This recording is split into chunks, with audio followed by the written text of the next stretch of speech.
Luke 22.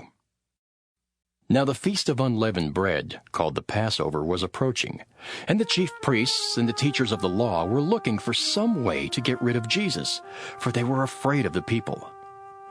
Then Satan entered Judas, called Iscariot, one of the 12. And Judas went to the chief priests and the officers of the temple guard and discussed with them how he might betray Jesus. They were delighted and agreed to give him money. He consented and watched for an opportunity to hand Jesus over to them when no crowd was present. Then came the day of unleavened bread, on which the Passover lamb had to be sacrificed. Jesus sent Peter and John, saying, "Go and make preparations for us to eat the Passover." "Where do you want us to prepare for it?" they asked. He replied, "As you enter the city, a man carrying a jar of water will meet you. Follow him to the house that he enters, and say to the owner of the house, 'The teacher asks, where is the guest room where I may eat the Passover with my disciples?' He will show you a large upper room all furnished. Make preparations there." They left and found things just as Jesus had told them, so they prepared the Passover.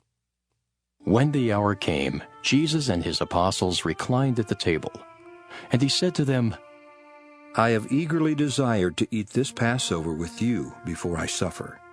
For I tell you, I will not eat it again until it finds fulfillment in the kingdom of God."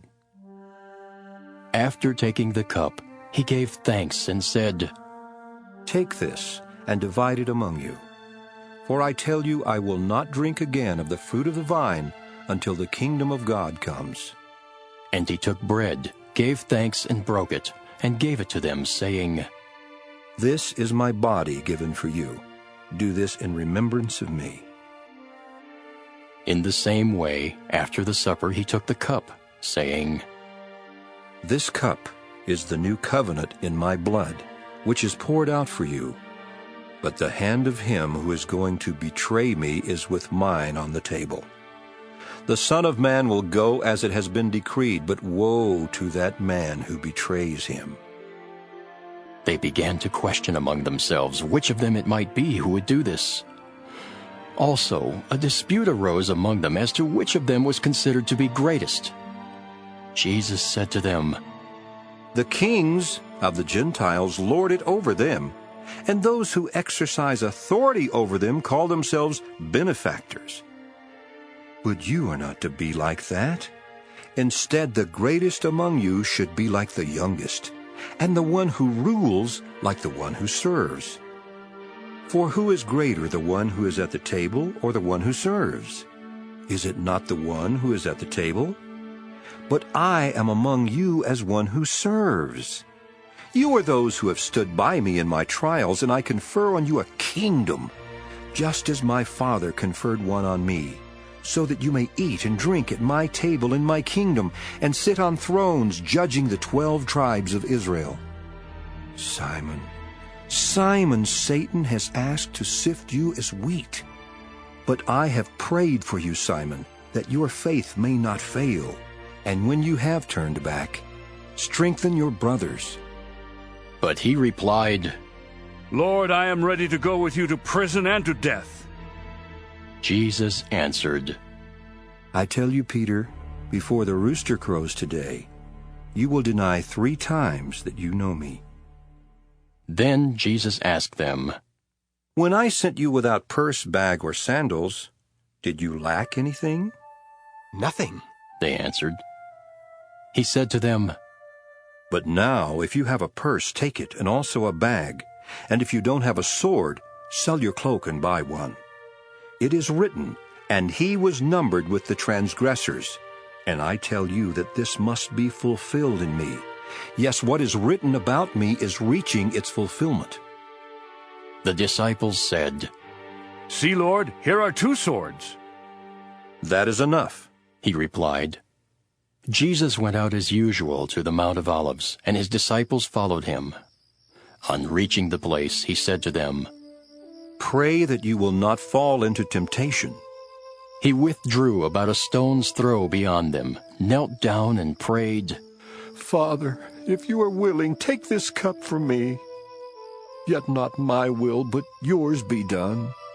An angel from heaven appeared to him and strengthened him.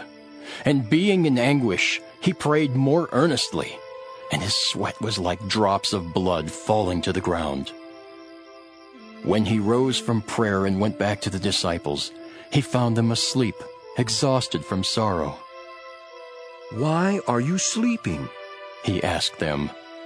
"Get up and pray, so that you will not fall into temptation."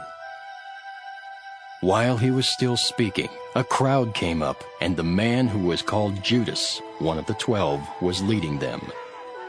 He approached Jesus to kiss him, but Jesus asked him, "Judas, are you betraying the Son of Man with a kiss?" When Jesus' followers saw what was going to happen, they said, Lord, should we strike with our swords? and one of them struck the servant of the high priest, cutting off his right ear. But Jesus answered, "No more of this." and he touched the man's ear and healed him. Then Jesus said to the chief priests, the officers of the temple guard, and the elders who had come for him, Am I leading a rebellion that you have come with swords and clubs? Every day I was with you in the temple courts, and you did not lay a hand on me. But this is your hour, when darkness reigns. Then, seizing him, they led him away and took him into the house of the high priest. Peter followed at a distance. But when they had kindled a fire in the middle of the courtyard and had sat down together, Peter sat down with them. A servant girl saw him seated there in the firelight. She looked closely at him and said, "This man was with him." But he denied it. Woman, I don't know him. He said. A little later, someone else saw him and said, You also are one of them. Man, I am not. Peter replied. About an hour later, another asserted, Certainly this fellow was with him, for he is a Galilean. Peter replied, Man, I don't know what you're talking about. Just as he was speaking, the rooster crowed. The Lord turned and looked straight at Peter. Then Peter remembered the word the Lord had spoken to him. Before the rooster crows today, you will disown me 3 times. And he went outside and wept bitterly. The men who were guarding Jesus began mocking and beating him. They blindfolded him and demanded, Prophesy! Who hit you? and they said many other insulting things to him. At daybreak, the council of the elders of the people, both the chief priests and teachers of the law, met together, and Jesus was led before them. If you're the Christ, They said. tell us.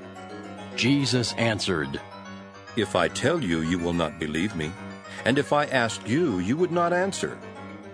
But from now on, the Son of Man will be seated at the right hand of the mighty God. They all asked. Are you then the Son of God? He replied. You are right in saying I am. Then they said, Why do we need any more testimony? We have heard it from his own lips.